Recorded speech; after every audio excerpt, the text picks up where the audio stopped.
Happy new year వచ్చేసింది జోరుగా, hearty welcome చెప్పేద్దామా హాయిగా.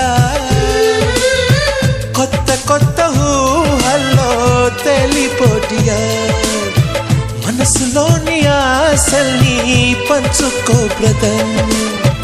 గుండెలోని భావాలు గుప్పుమన్న ఈ వేళ, కదిలల్లే కాలపు కన్నెకి టాటా చెప్పుదామా. జనవరితో అడుగులు వేస్తూ ముందుకి పోదామా.